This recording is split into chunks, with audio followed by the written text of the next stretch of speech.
warahmatullahi wabarakatuh.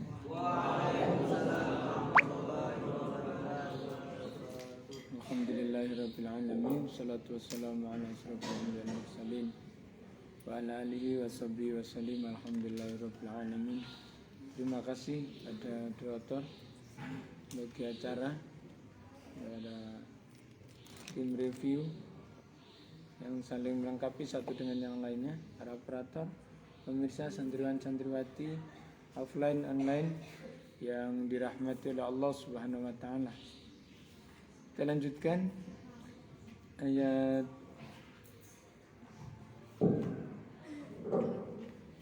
20, 21, 22 surah Al-Qasas. Bagi yang baru bergabung, kita di surat Al-Qasas, surat yang ke-28 ayat 20. Ya, matur nuwun. Suaranya kurang keras, ini belum masuk nih. Tes. Masuk. Tes. Jangan dimatikan, bro. Ya. A'udzu billahi minasyaitonir rajim. Bismillahirrahmanirrahim. وجاء رجل من أقصى المدينة يسعى قال يا موسى إن الملأ يأتمرون بك ليقتلوك قال يا موسى إن الملأ يأتمرون بك ليقتلوك فاخرج إني لك من الناصحين فخرج منها خائفا يترقب فقال ربي نجني من القوم الظالمين ولما توجه تلقاء مدين قال عسى ربي أن يهديني سواء السبيل.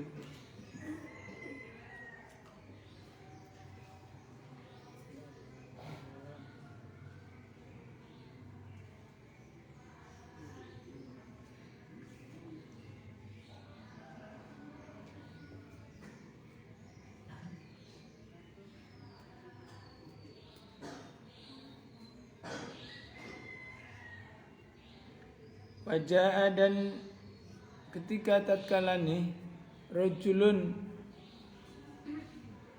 wong lanang min aqsal madinati saking wajah dan ketika dan datanglah rajulun seorang laki-laki min aqsa dari ujung al-madinati kota yas'a ia berjalan dengan tergesa-gesa cepat. Qala dia berkata ya Musa wahai Musa inna sesungguhnya al-mala'a para pembesar ya'tamiruna mereka merencanakan berunding bika tentang kamu yaqtuluka untuk membunuhmu.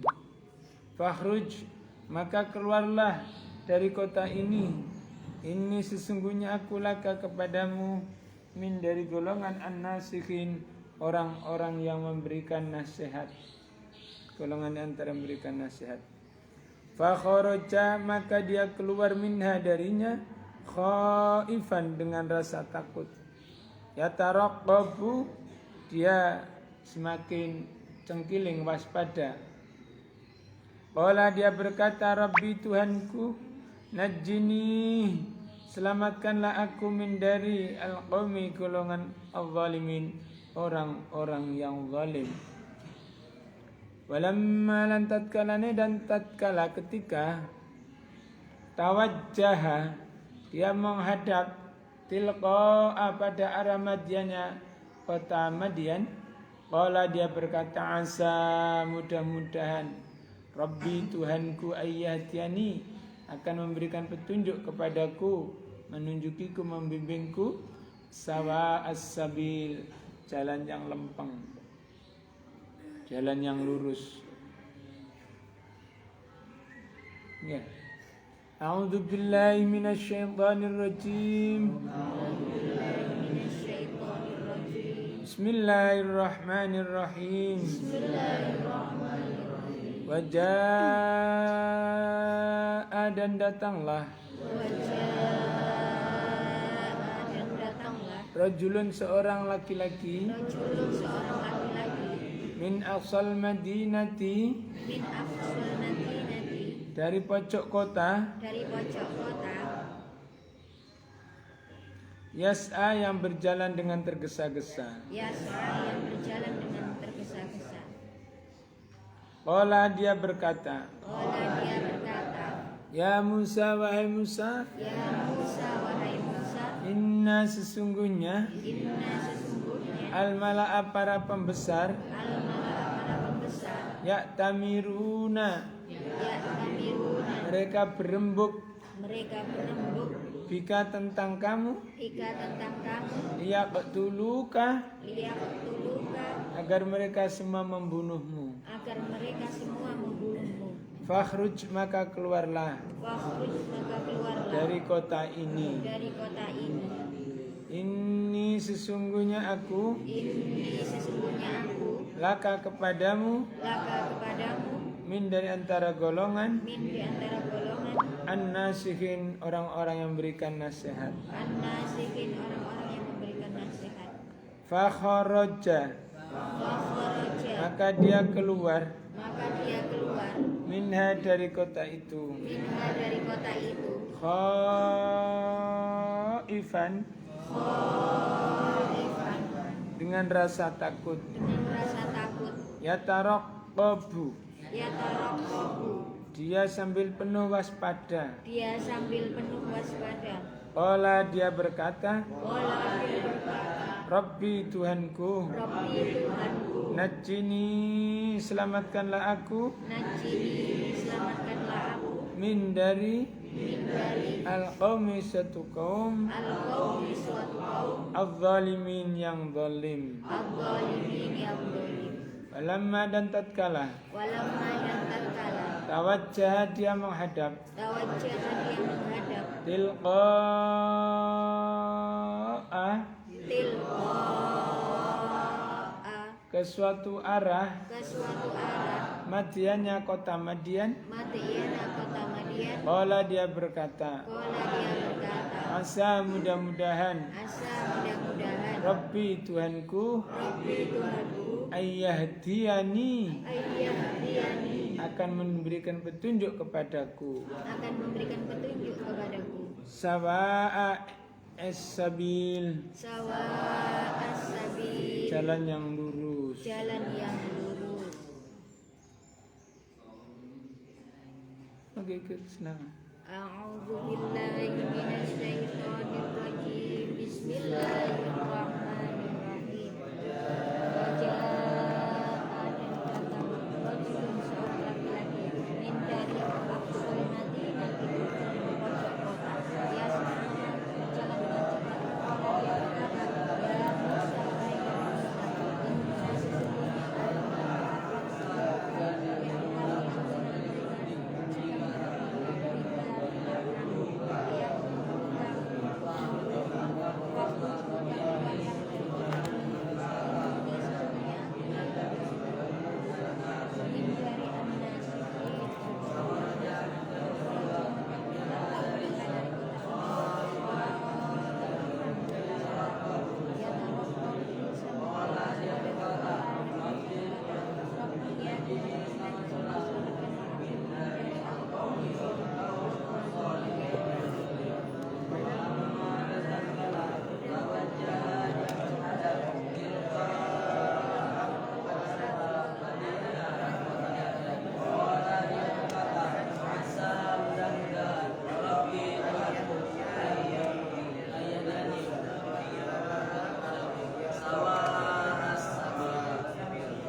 Yang baca tidak boleh pakai terjemahan.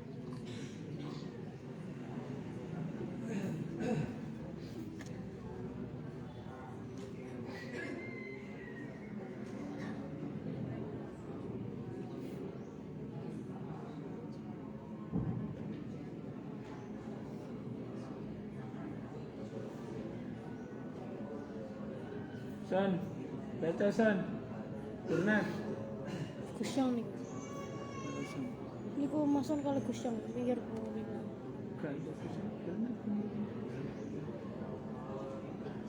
Dah, bisa, baca.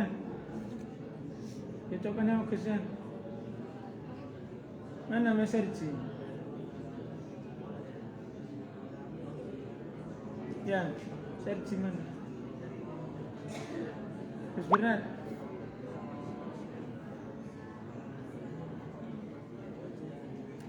Nanti Pak Supir.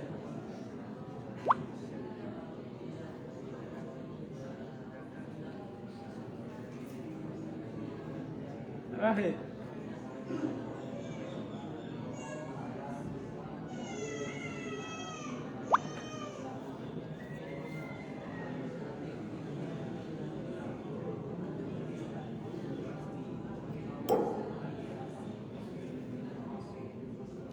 Ayat 20 di tafsir Al-Iqlil, ana wong lanang ada seorang laki-laki yang datang dari pinggir kota,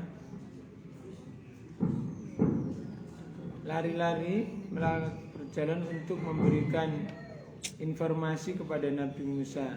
Dia mengatakan, "Hai Musa, pembesarnya Fir'aun ini itu mereka semua rembukan, akan memutuskan bahwa kamu pasti akan dibunuh. Oleh karena itu, kamu keluarlah dari kota ini. Aku ini cuman hanya benar-benar di antara orang yang menghendaki kamu lebih baik terhadap kamu, sehingga keluarlah." Kemudian Nabi Musa keluar dari kota Memphis ya. Kalau di tafsir itu Munfa. Mungkin di kota Munfa Riau sana ya. Kota Munfa di Riau. Dengan perasaan takut dan menunggu-nunggu pertolongan dari Allah Subhanahu wa taala, kemudian Nabi Musa berdoa, "Ya Allah, duh pangeran kaula, wahai Tuhanku, semoga Engkau memberikan pertolongan kepadaku, menyelamatkan kepadaku dari orang-orang yang minal qaumidz zalimin, dari orang-orang yang zalim ini." Yaitu orang-orang kaumnya Fir'aun ini. Di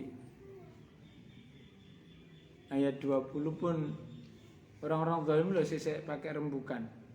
Ya.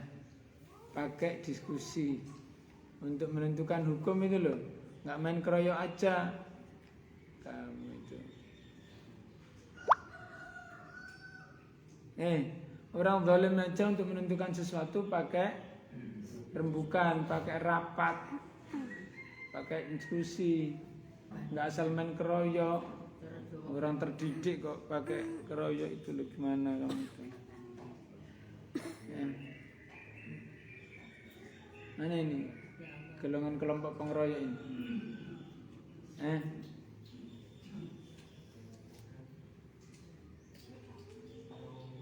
Ayak tamiru nabika, walaupun keputusannya untuk membunuh, tetapi pakai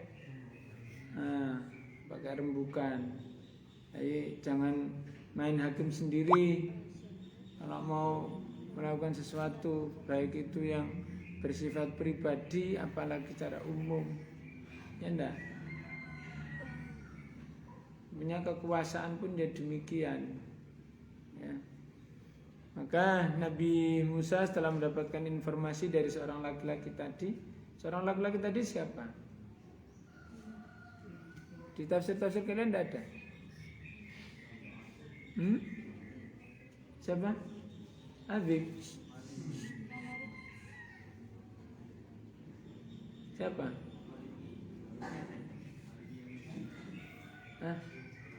Maliki. Maka keluar Nabi Musa khaifan yataraqab, dengan rasa takut dan penuh kewaspadaan agar tidak konangan, tidak ketahuan dari pelarian yang sudah direncanakan berdasarkan informasi dari seorang laki-laki dari kota itu. Sambil kemudian minta tolong kepada Allah, Rabbi najjini minal qaumidz zalimin, ya Allah, tolonglah aku, selamatkanlah aku dari golongan orang-orang yang zalim ini. Mintanya pertolongan itu hanya kepada Allah Subhanahu wa taala dari kejahatan orang-orang yang zalim. Di mana-mana yang namanya zalim itu melakukan sesuatu tanpa hukum yang pasti. Asal apa yang dikehendaki terpenuhi, ya udah eksekusi. Apalagi orang-orang yang dalam rangka untuk kepentingan pribadi atau untuk pangkat sesaat, kedudukan seseorang, sehingga mengorbankan seseorang dengan penuh kezaliman. Nah, ya. Dalam ayat yang 22, ya, di ayat 22 itu kemudian Nabi Musa juga tetap berdoa kepada Allah sambil menghadap kepada kota Madian agar Allah memberikan Rabbi asa Rabbi ayyadiyani sawa as-sabil, semoga aku akan mendapatkan pertolongan jalan lurus di kota itu. Dan akhirnya Nabi Musa memulai perjalanan panjang setelah keluar dari istana Fir'aun itu menuju ke kota Madian. Hari kalau Nabi Musa tindak menuju arah negara Madian, ketika Nabi Musa menuju arah kota Madian, yang mana Nabi Musa waktu itu belum mengetahui jalan menuju kota tersebut, sehingga berdoa semoga saja Tuhanku menunjukkan kepadaku jalan menuju kepada yang benar. Permintaan Nabi Musa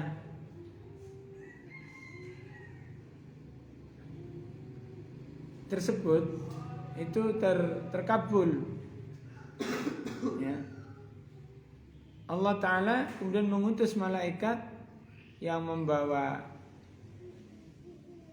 tongkat, ya, menunggu Nabi Musa untuk menunjukkan arah kepada kota Madian, yaitu negaranya Nabi Syuaib.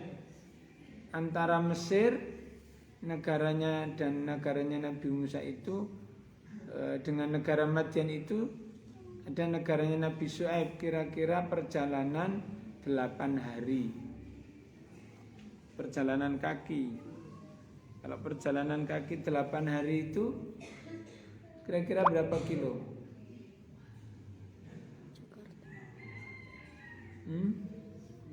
Langsung di Google Map aja. Kalau sekarang sudah bisa dilihat kota Mesir, kota Madian. Sekarang kota Madian itu kota mana? Kota Mesir itu masih kan? Lebih luas atau lebih kecil? Tinggal lihat Google Map aja berapa kilo itu. Perjalanan, apakah benar perjalanan kalau di tafsir ini Al-Ibris ini 8 hari. Di tafsir kalian berapa?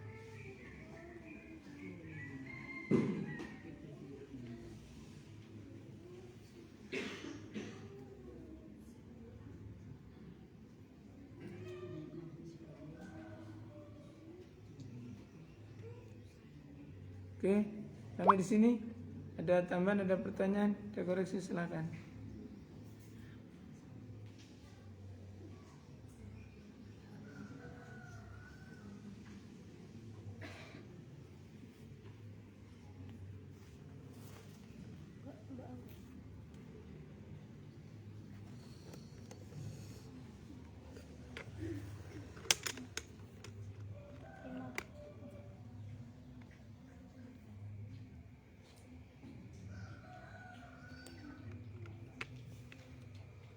Silakan moderator. Mik. Enggak nyala mikrofon. Terima kasih Coach atas materinya. Melanjutkan acara yang selanjutnya yakni sesi tanya jawab bagi para jemaah via Zoom, via Facebook dan juga santriwan-santriwati yang mempunyai pertanyaan. Waktu dan tempat kami persilakan.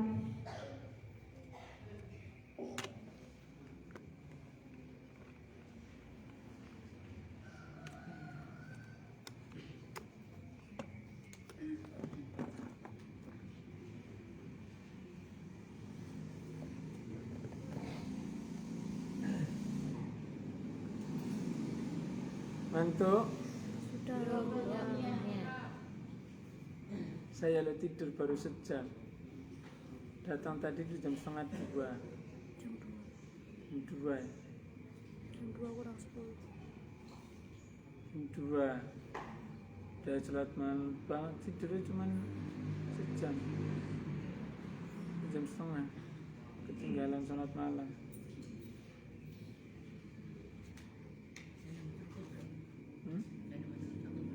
Mungkin ada Malang atau Pendampit jauh kan. Ada tambahan, ada pertanyaan yang di Zoom maupun di Facebook?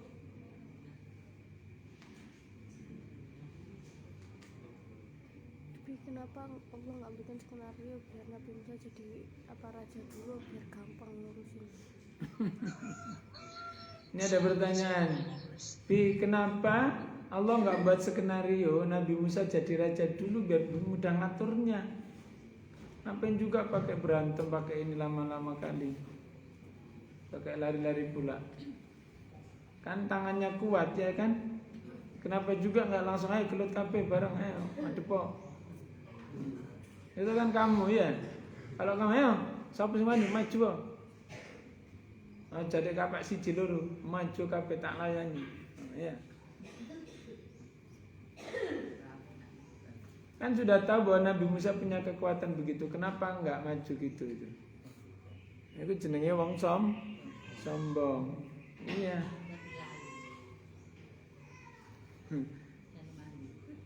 Itu anak muda dulu ya begitu itu. Waktu saya di Jakarta dikeroyok sama orang preman Tanah Abang. Waktu di Surabaya di mana? Ayo maju kabeh.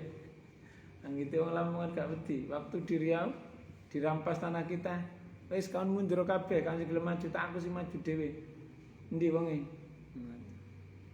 Nah, padahal di saduk wis aku amblek. Tapi dengan keberanian begitu akhirnya mereka juga mundur. Ya, dan kita menang negosiasi yang di Jakarta, di Surabaya. Yang ngaleh waktu itu pakai ngamuk, tapi akhirnya mereka cuma sadar waktu di Riau karena anak buah mau menyerah, saya mau maju sendiri.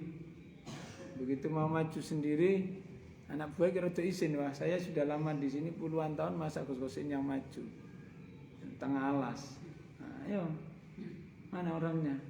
Biar kamu orang ini orang itu suku mana ya? Saya nggak pakai suku-sukuan, suku-suku Batak. Ada elo gitu.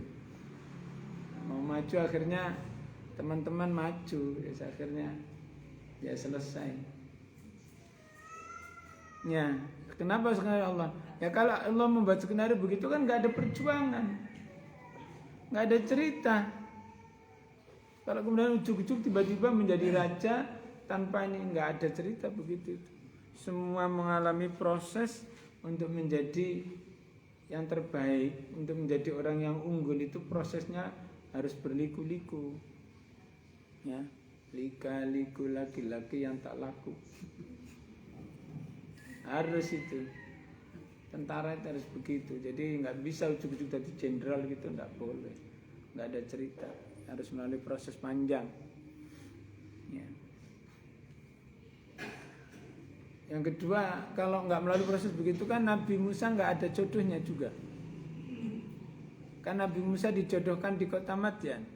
Tapi kan bisa aja nyari sendiri kalau udah jadi raja. Kenapa nggak nanti itu kan gampang, mudah cari sendiri. jadi raja. Ya kalau cari sendiri kan berarti nggak jadi cerita. Di sini ada nikah Rahmatpura.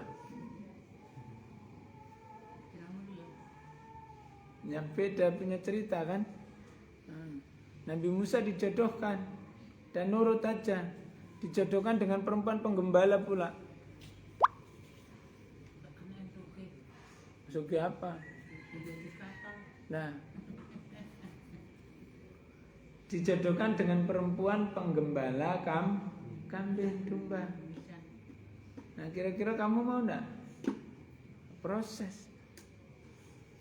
Ya, proses. Dan itulah justru hebatnya seorang nabi yang nurut gitu. Saya untung tak jodohkan dengan Mas Pras, Mas apa? Rasid. Yo gak penggembala, yo gak saya gak gelem. Ada pertanyaan tadi di sini, monggo. Sekedar ini dulu. Tadi Bu siapa tadi? Riau.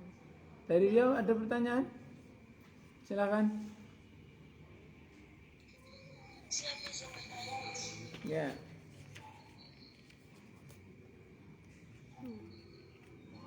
Tafadhal Temisus. Bagaimana ada kita bisa mencontoh para nabi yaitu yang Nabi Musa ketika kita dihadapkan dengan tagihan PR, kita percaya dan juga pasrah kepada Allah dan juga tidak pasrah.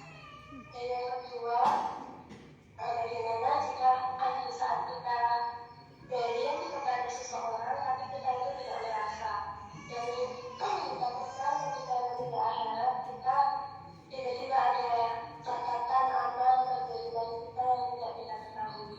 Terima kasih. Itu yang pertama tadi.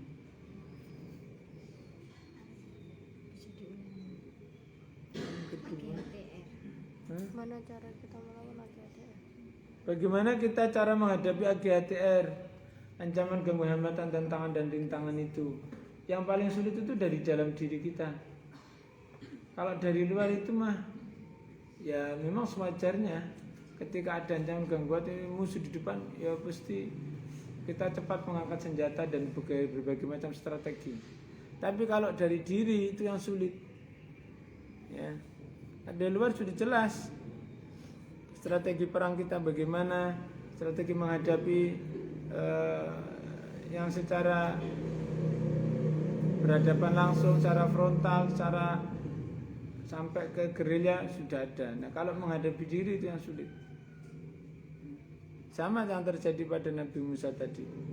Jadi bagaimana bisa menumbuhkan self control yang kuat di dalam diri kita sehingga kita bisa menguasai manajemen kalbu kita, itu manajemen hati, manajemen marah. Kalau andainya tadi tidak ada kemarahan, ya tentu tidak terusir dari kota. Itu mati. Ya. Bagaimana kalau kita sih di proyek yang kedua sadar betul bahwa hidup kita ini tidak sendiri, sudah terlatih untuk mengetahui bahwa kita punya musuh itu tidak di luar sana, tetapi dalam diri kita, yaitu setan yang ada di dalam dada kita, dan itu nafsu. Nafsu kita lah yang senantiasa la'ammaratum bisu. Nafsu itu memerintahkan kita kepada keburukan, menuju kecelakaan. Sehingga apa? Setiap ada gejala perilaku, ada angan-angan di dalam diri kita, yuk disadari betul, belum tentu itu adalah hasil akal budi kita, tapi bisa jadi itu merupakan gerakan dari setan. Nah, berlatih untuk mengendalikan marah. Nabi memerintahkan untuk berwudu, untuk duduk, untuk berbaring, untuk wudu terus kemudian mengambil tempat untuk sujud sholat kepada Allah. Didahului dengan ta'awud sebelumnya bahwa minta lindung kepada Allah Subhanahu wa ta'ala. Dan jangan terlambat, sudah terjadi baru tahu, awali. Nah itu gimana ya, berlatih. Kalau kita mendekatkan diri kepada Allah, tentu jauh dari setan. Kalau kita dekat setan, ya pasti jauh dari Allah. Makanya fasta'id billahi minasyaitonir rajim. Kemudian yang kedua apa? Bagaimana bisa taat? Yang kedua tadi apa, Mbak Afif?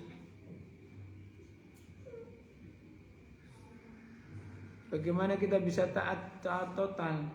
Satu, bahwa saya ini bukan milik saya. Saya ini miliknya Allah. Bahkan bukan hanya saya, memang semuanya. Apapun yang terjadi, inna sholati wa nusuki wa mahyaya wa mamati lillahi rabbil alamin. Ya udah, tak serahkan ke Allah. Dampak terburuk dari kita itu kan sakit. Dampak terburuk kita kan mati. Dampak terburuk kita celaka. Celaka, sakit, dan mati milik Allah. Dampak terbaik kita apa? Bahagia. Bahagia, enak, sejahtera juga milik Allah. Bisa jadi hukumannya itu dari Allah. Ya udah, semua tawakal tu ala Allah, la haula wala quwwata illa billahil aliyyil azim. Tidak ada daya kekuatan selain dari Allah Ta'ala. Itu. Ya, semuanya diserahkan kepada Allah. Biarlah Allah yang memberi arahan hidup kepada kita. Ayyahdiyani sawa'as sabil. Allah lah yang menunjuki kita ke jalan yang lurus. Kalau sekarang belum bahagia, Allah pasti kasih bahagia. Kalau kita sekarang belum sejahtera, Allah pasti kasih kesejahteraan. Ya. Kalau kita sekarang hanya bisa ngantuk, monggo dilanjutkan. Karena ngantuk adalah kado teristimewa setiap kita ngaji. Cuman kadonya itu dari malaikat apa dari setan gitu loh, yang beda itu. Dari setan. Kan waktunya ngaji. Yang tiga tadi apa, nggak jelas? Atau saya yang meraba-raba aja pertanyaan tadi.